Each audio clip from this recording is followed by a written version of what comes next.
serve 2-year terms.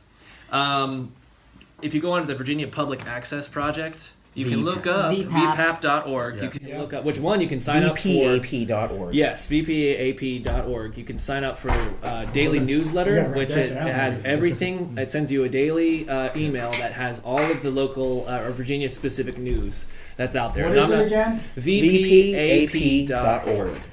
That's also where you can go get you all the finance information. Yes. Yeah. How much did he raise this time? Yeah. He raised one of the places we go to. Oh my goodness.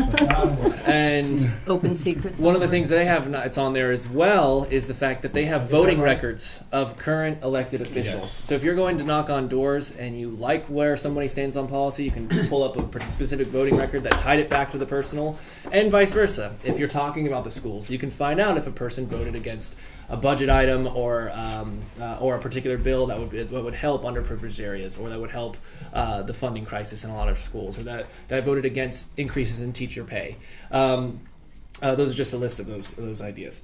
You can also look up where your district is and where a little bit more information on the candidates at Virginia Public at vpap.org.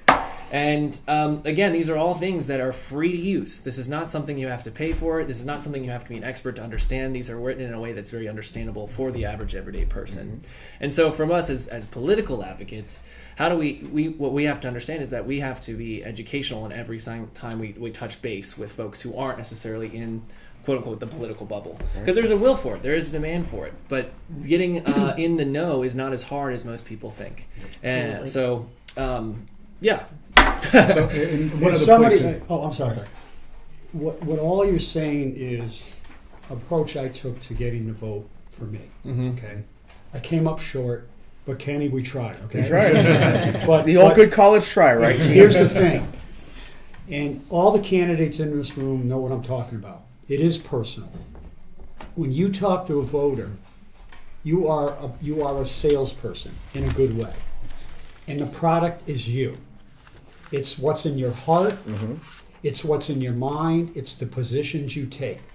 So you have to, the first step in confronting a voter or approaching a voter is to get them interested and inspired by you. Mm-hmm. That's number one.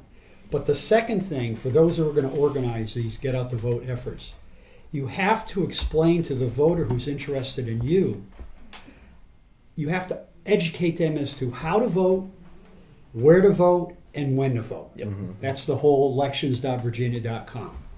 But the third thing you got to do is you got to follow up with a phone call, an email, a face-to-face. Hey, Stephen, remember that conversation we had a week ago? You were going to vote absentee, or you're going to do in-person voting. Did you do that? Follow up. And if you don't follow up with a voter who is inspired by your message, what's in your heart and mind, and you have educated them, and you don't follow up and make sure they vote, that is disgraceful. And that is malpractice if you are an organization that tries to get out the vote.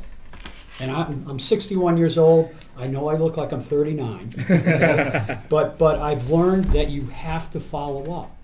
Any organization, whether it's Democrat or Republican or vegetarian, has to take that approach. Absolutely. Yeah. And that's a responsibility of candidates and parties when it comes to absentee ballots. Yes. Absentee ballots are becoming a more useful mechanism for many voters to vote. Across the country, a third of all votes are now by absentee ballots. And in Virginia, we're going to see a greater use of absentee ballots in the Commonwealth. Yes. So the parties and candidates have to hold the general registrars accountable. We know who's applied, and we know what absentee ballots have been returned. Mm-hmm. In the case of the 28th, where are the missing ballots?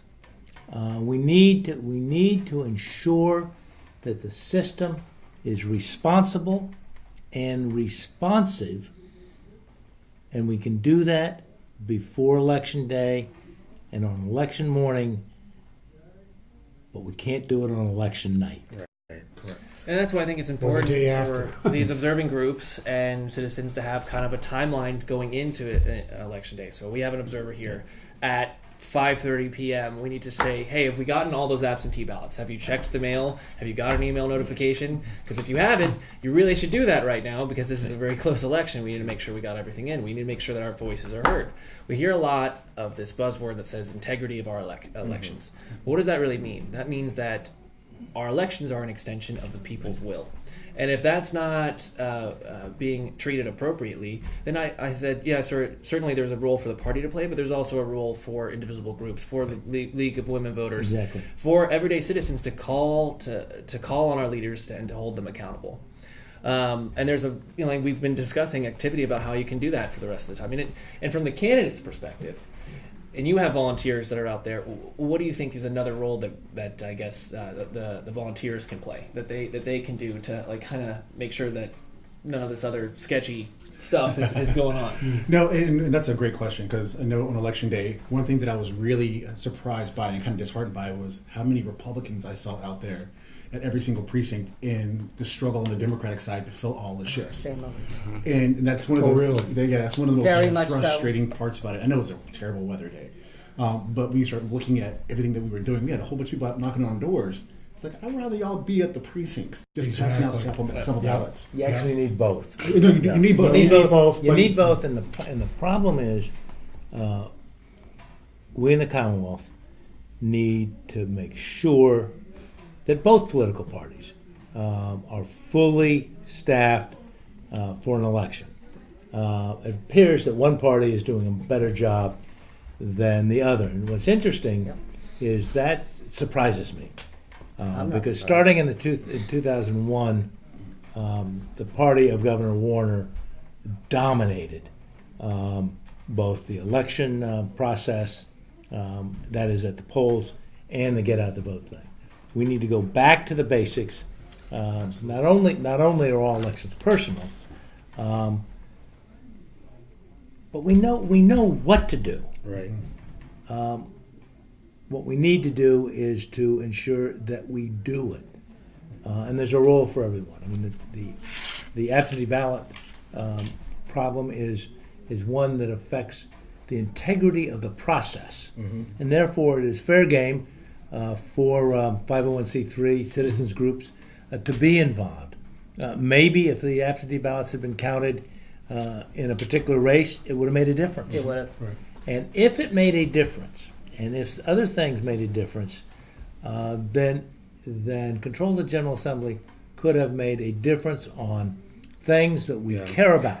Everything. School funding, Medicaid, Expansion for 400,000 people that don't have it. other things that are not happening. If you believe, ERA. if you believe, ERA. if you Protection believe, LGBT rights. right? if you How about if you everything? believe in those things, on the other side, if you're the party that doesn't believe in them, you also need to be engaged, because I think Tim's right. This is about Transcends partisanship. citizenship. Right. It's about Participation. how the longest sitting deliberative body Right. in the world is governed. Right. And if we don't get in the game, we actually can't blame them when they make bad choices. Right. No, Ed Gillespie did mailers we saw with the absentee ballot. No, that was Minshew. Minshew. So nonetheless, that's like banking Yeah. votes for your guy to Right. mail the I absentee was like, ballot. Is where- that allowed? Guy or Guy or female. gal, yes. Your candidate. Right. So one of the Sorry. things too, in kind of get back to like my previous point, in previous years we didn't have the number of people needed to do all of these things at once. This year the difference was we had those volunteers. Right. We have the resources. We have the people who are fired up and resisting. So now we just need to make sure that we're more organized in where we send resources on election day and prior to it. Because I know, for example, with absentee ballots, that was the close of our everyday. Just calling people up, chasing absentee ballots, chasing ballots, calling volunteers, and then chasing ballots. So when you go back to your question, your point, there's so much stuff on a campaign to do. Right. There's not nearly enough time in a day, and especially I had a newborn during mine, so it was even worse. Wow. Yep. So I slept maybe 2 hours a night for about 3 months, 4 months. So, And you're awake right now. Bravo. oh, thank you. Wow. But What do you mean by chasing ballots? Like you said earlier, when someone asks for one, you know that, so you're following up to see that They mailed it in. Yes. So that's a very crucial list, right? Absolutely. And Yeah. it was one that's public. We can do it every night, and then they'll let us know. Yes, I mailed mine in, or I'm sorry, I'm going to mail it in tomorrow. For those who said they're going to vote in person, just make sure they know the dates when we're out knocking on doors. There's so much to do, but in the end of the day, you're trying to do one thing, and that's touch every voter. Contact them enough and let them know, educate them in the process, and encourage them to show up to vote. So for every campaign or candidate, that's all we really need. It's just help making sure we get out the vote. And one of the best ideas I've heard this year that honestly most typical campaign staff didn't like was writing postcards. The postcards. Tell me I about it. loved that. I thought it was most brilliant. I got a postcard for myself. It's like, hey, Donte, go vote for Donte. I didn't get one. I was so disappointed. I'm like, where's mine? But it's an amazing process because everybody wants to do something and everybody's good at something. And now we have the number of people to do a number of different things because what works for Kenny as a voter will not necessarily work for Tim. But you know what? If you try a bunch of different things, you will find that one thing that makes it personal for them. Right. My last point on that subject is I also encourage everybody to run for office too. Yes. Do you guys, I mean, having lost your primaries, do you regret running at all? No, never. I think you will agree with me. I'm asked that all the time. How do I feel? And even though I'm very proud that I came in a distant third in a field of 3, my wife Diane and I traveled the whole state. And I was telling Professor Jack, about going to the Pinnacle Overlook, which is in Lee County, where Kentucky, Tennessee, and Virginia merge. It's a beautiful site in the Cumberland Mountain. And if I had not run for office for lieutenant governor, I never would have experienced this. I never would have gone to Scott County, to Danville, all over the state, Winchester, of course, Northern Virginia. It was the most rewarding and greatest thing I ever did. And in the hallway here, we're at this school, there's a quote by Rudyard Kipling, if. And it's the greatest poem of all time. And he talks about treating triumph and disaster for what they are, two imposters. Because I firmly believe, for you, for me, and myself, for you. We're not the same It's person not yet, me, Gene. I myself, know and it. I, Jim. I know we're like that. For me, for you, and for you, okay? A new dad. For every door that closes, there's a window of opportunity. And we ain't done yet. No, sir. That's all I'm going to say. We ain't done yet. Absolutely. And I'm very proud to be at this table with you two and everybody else because it was the greatest thing I ever did. Yeah. By far. No. Absolutely. Yeah, to bring it all back, and I mean, anyone who's ever knocked a door for anyone understands it, especially when it's for yourself. Every single conversation that you have at a door is part of you. It's part of your heart. Because not only do you get what Gene was saying earlier, where you're trying to sell yourself and the future of that person and their family, but you're also inviting them to bear themselves to you in a very intimate way that you can't really capture unless you actually do it. You're asking them, what if I were to be given the honor to represent you in Richmond or on the statewide level? What things matter to you most as a father, mother, sister, daughter, uncle, single person, what have you? What matters to you most that you believe that I should be representing for you? You're asking them to bear their souls to you. Yes. And in many cases, if you're the actual candidate, you'll be surprised how many people actually do it. And like I said, every single time it happens, whether it was a long conversation where they told you their entire life story or they invited you in or something like that, or if they just said, I'm an R and shut the door in your face, that's still part of you. And it becomes part of your campaign. It becomes part of who you are for the rest of your life, win or lose. And to connect it all back to what we've been talking about, which is electoral justice, is that personal side of it, making it so we don't just choose some random person.